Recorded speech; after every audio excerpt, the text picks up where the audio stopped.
when we are expecting a visitor or someone to come into our home, the first thing that we do is to prepare.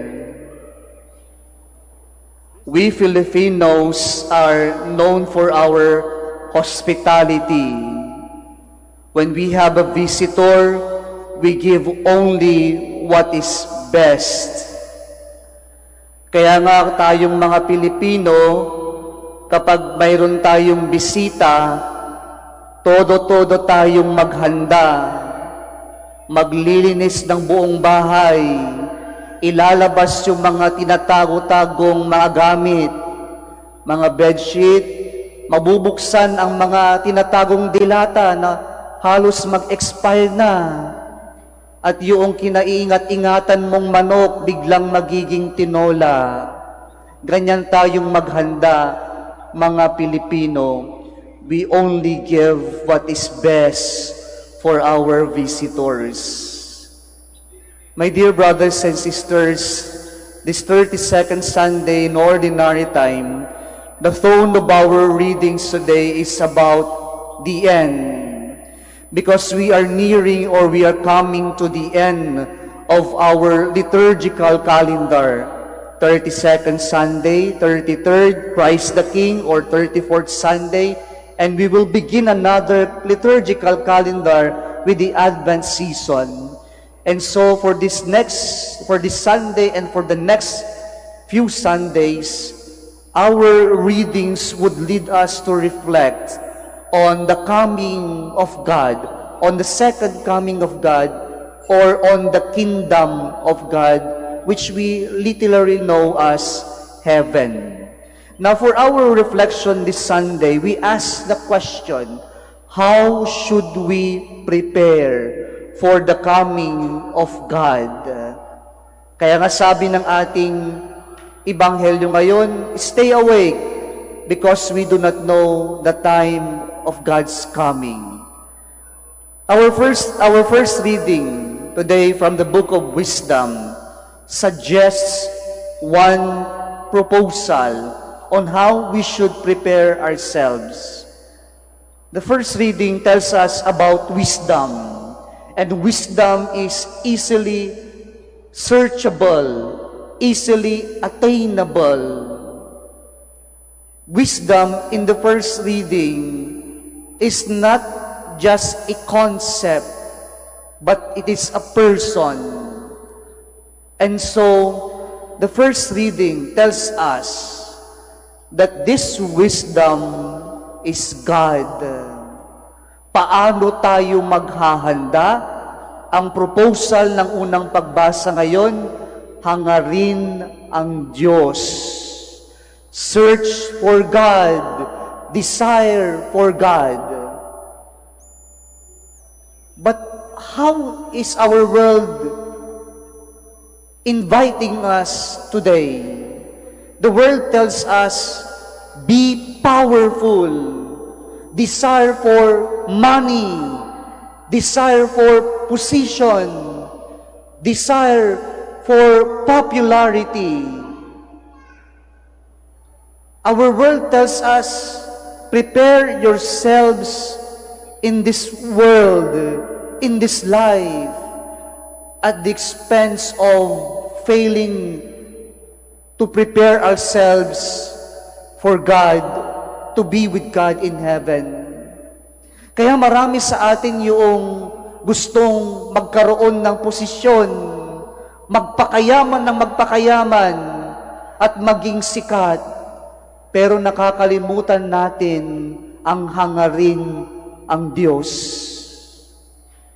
And so, my dear friends, the first reading brings us to the reality that all things in this world will pass away. And so, we must desire for that person who will never pass away, the person of Jesus Christ, our Lord. He is the wisdom. Second, kung yung unang pagbasa, we desire for God, The second reading this Sunday from the first letter of St. Paul to the Thessalonians tells us about the admonition of St. Paul to believe in God. What is the context? The Thessalonians were worried about those who died before the coming of Christ, the Messiah. And this is their question to St. Paul. If God is coming, if Christ is coming, if God is coming, how about those who died before the coming of God? Will they be saved? St. Paul tells them this beautiful profession, yes, they are saved by our faith. Kaya ang ikalawang punto natin, kung paano tayo maghahanda, ay ang magkaroon ng pananalig o pananampalataya sa Diyos. Kung makikita po natin sa ikalawang pagbasa, ang tanong po ay tungkol sa kamatayan. And death is really frightening and saddening. We are all afraid to die. But despite of this frightening and saddening reality of death, St. Paul is giving us an antidote. And the antidote to this frightening and saddening reality of death is faith in God. Because faith in God gives us hope. Faith in God gives us consolation that life doesn't end here on earth. Hindi nagtatapos ang buhay sa kamatayan. Hindi nagtatapos ang buhay dito sa ibabaw ng mundo. But life continues if we only have faith in God. Because it is only God who can give us life everlasting. Paano tayo maghahanda sa pagdating ng Diyos? Paano tayo maghahanda sa araw ng kamatayan natin? Have faith in God. Believe that there is God. Panghuli po. In our gospel reading today, we heard about a parable, the parable of the 10 virgins. And according to the description, 5 were foolish and 5 were wise. And they were expecting the coming of the bridegroom. And while they were waiting, they fell asleep. And according to the story, the foolish ones did not them extra oil. And the bridegroom, who is God, in the gospel is said, was delayed in coming. Kaya yung mga hangal, yung mga foolish, na ubusan ng langis. But the wise ones were prepared. They were ready. Why?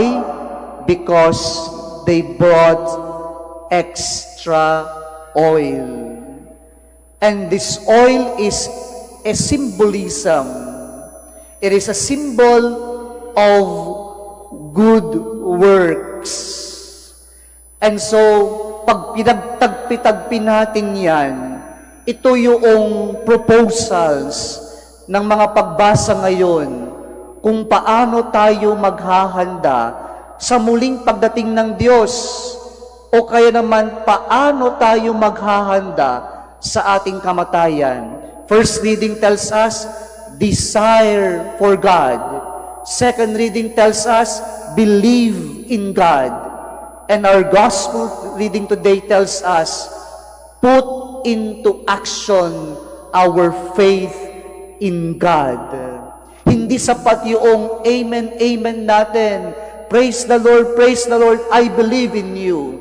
But the gospel is admonishing us. Express, concretize our faith into action, specifically in doing good works. And so allow me, my dear brothers and sisters, to end this sharing by leaving with you the very simple formula for heaven. Gusto nyo bang magkita-kita tayo sa langit? If we want to see each other in heaven, just follow this very, very simple formula for heaven. According to our readings today, the formula is 1. Have faith in God, believe in God, plus, according to our gospel reading today, good works. And so this is the formula for heaven. Faith plus good works equals heaven. Sana po ito yung ating sabuhay so that we will see each other in heaven. Faith plus good works equals heaven, equals life everlasting. Amen. Let us all stand and profess our faith. The Nicene Creed. I believe in one God, the Father Almighty, maker of heaven and earth, of all things visible